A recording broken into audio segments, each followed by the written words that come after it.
Welcome to the second chapter of the book of Leviticus. Begins the gift offerings, but these are all from flour. There's no animal mentioned in this chapter, which is interesting, and it calls them a sacrifice. Normally, when I think of a sacrifice, I think of it, slaying of an animal, but that's not the case. A sacrifice can be either an animal or from flour type of material. It begins, and if a psyche, a soul, we have psychology comes from that, psyche, uh, should bring a gift offering sacrifice to the Lord, his gift offering shall be fine flour. Now, I'm not sure. Gift offerings also can be animals, and if he should bring the gift offering, his offering shall be fine flour. Now, it gets really confusing here in understanding all the offerings. If I could probably spend a lifetime studying them all, in which the Jews do with the Torah.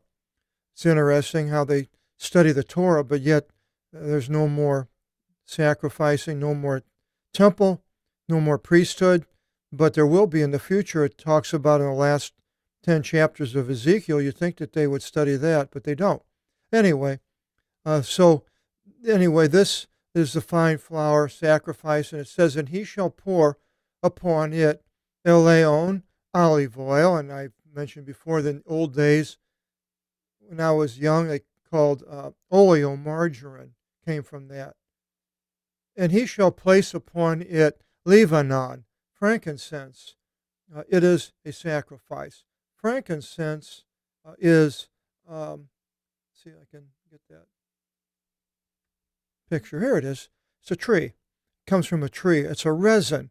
Great article in Wikipedia on frankincense, and it comes from the Boswellia sacra tree, or commonly called olivanum, where we have this word in the Greek. It only appears 2 times in the New Testament. The frankincense and myrrh, which was brought to Jesus, and then the city that's destroyed in Revelation had frankincense coming to it. 82% of the world's frankincense comes from the trees in Somalia. So here's what it is, and they strip off the bark, and underneath the bark is resin. They say the bark is like real thin, like paper. I don't know how they guess they scrape it. There must be an article on how they actually do it. But it's interesting. So this frankincense, it's an incense, and they burn it as a resin, and it has a sweet smell to it that it's enjoyable, and it's part of the incense, and I believe it's also used as part of the oil, and they also use the frankincense and cook it, I believe, until make it into an oil, then use it for perfumes and so forth. Anyway, he shall bring it to the sons of Aaron, of the priests, and grabbing of it a full handful of the fine flour with the olive oil and all its frankincense, that the priest shall place its memorial portion upon the altar, a sacrifice scent of pleasant aroma to the Lord. Now the frankincense is used in these censers that they swing back and forth in the Orthodox Church, Catholic Church, and so it's still used today. And the remainder of the sacrifice shall be for Aaron and to his sons, so he gets to have some of this food. It is a holy of holies from the sacrifices of the Lord. Agion is mentioned before, again, it's that adjective modifying. And here, the holies is a substantive, a holy of the holies. And if he should bring a gift offering, now we have the gift offering, again, a sacrifice being baked in an oven. it shall be from out a fine flour. So they put them in some kind of a clevano, as an oven, and make it into a flat bread, because it says of unleavened breads being mixed with olive oil, or unleavened pancakes being smeared all over in olive oil. I'm getting hungry thinking of all of this. Sounds good.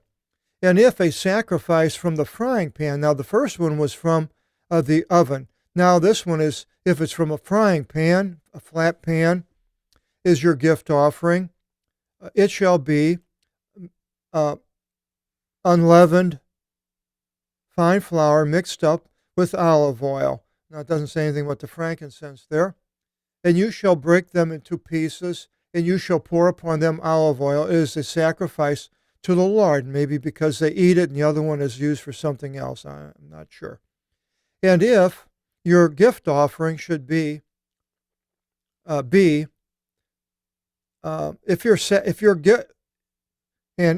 your gift offering sacrifice be from the grate, that means it's on top, like a barbecue, it's cooked on the top.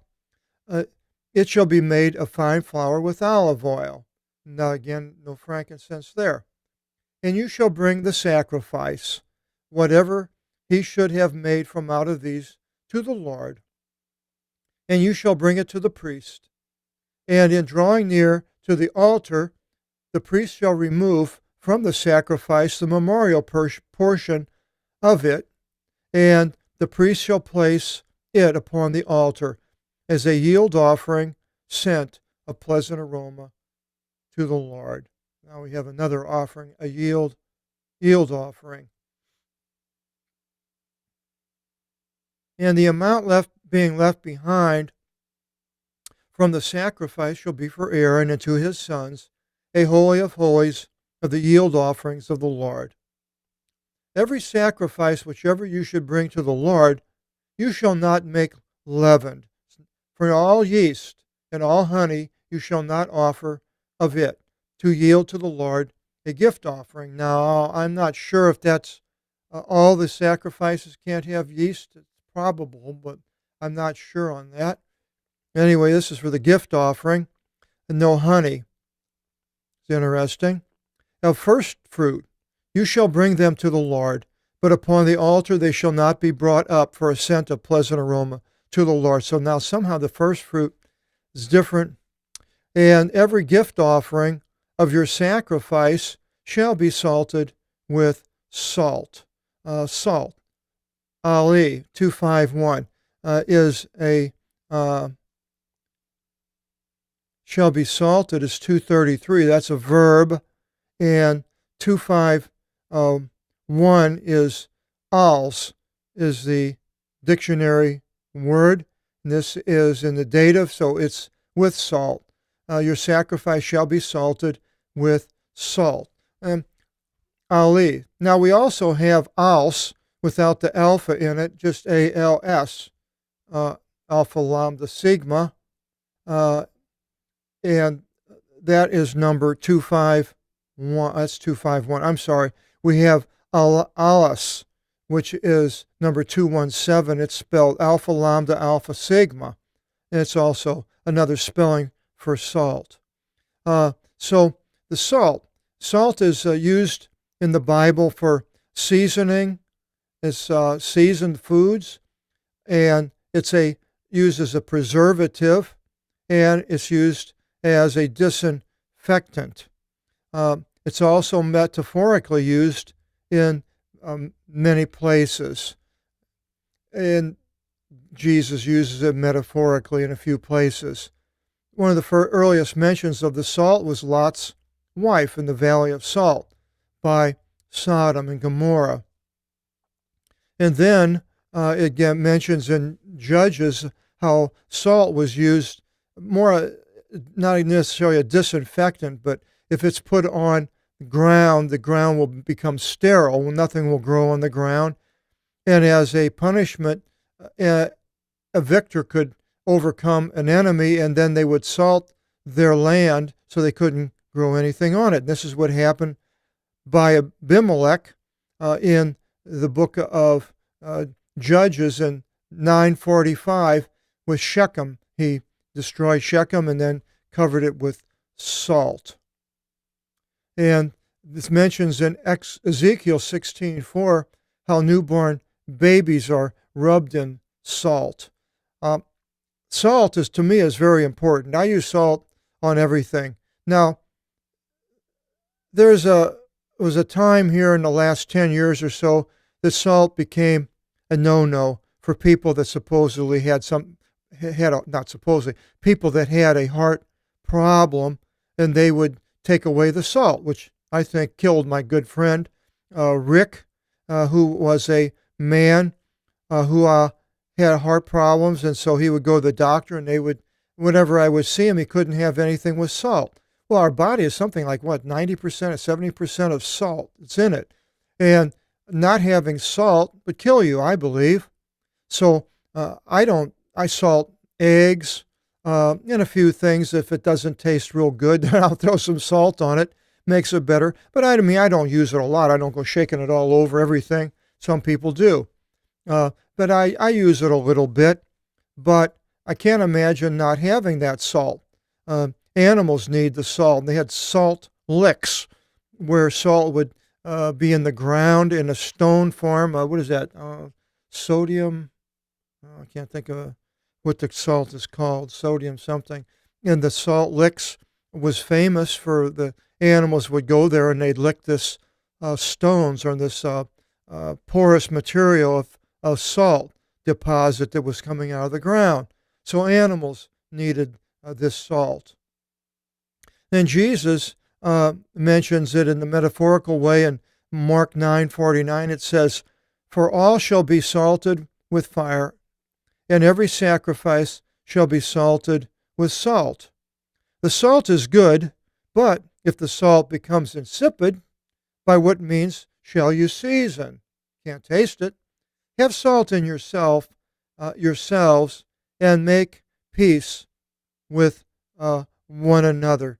Don't lose your ability for peace by becoming insipid towards the Holy Spirit and argumentative and so forth.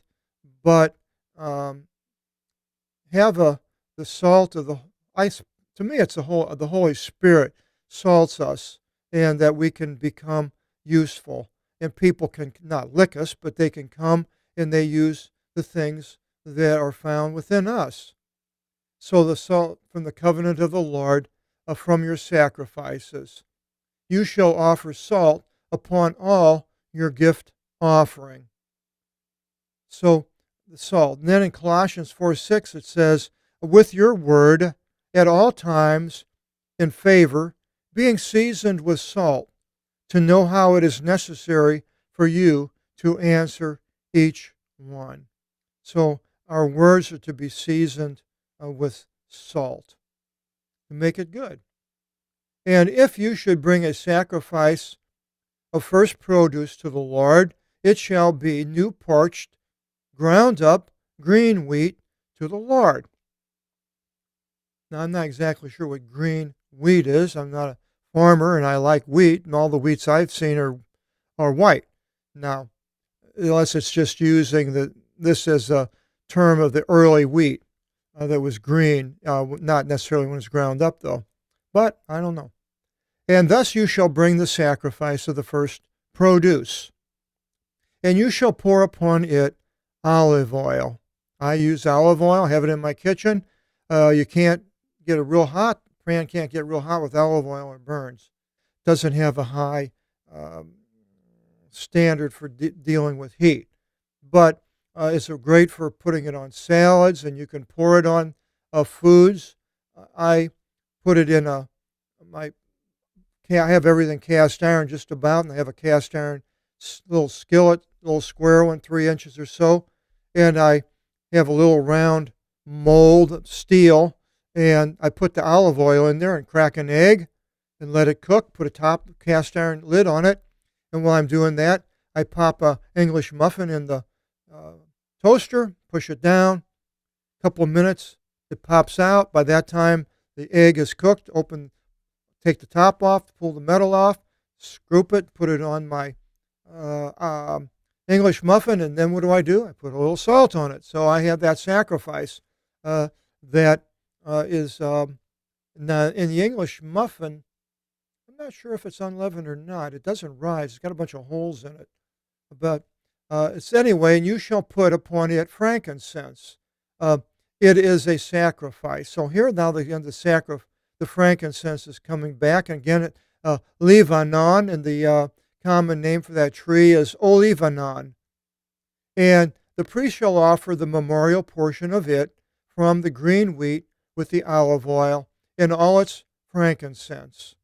It is a yield offering to the Lord. So we continue in chapter 3, the next chapter, and with the offerings, laws concerning these offerings, and we'll continue, get to understand them even better. Hope you'll join us. Until then, God bless.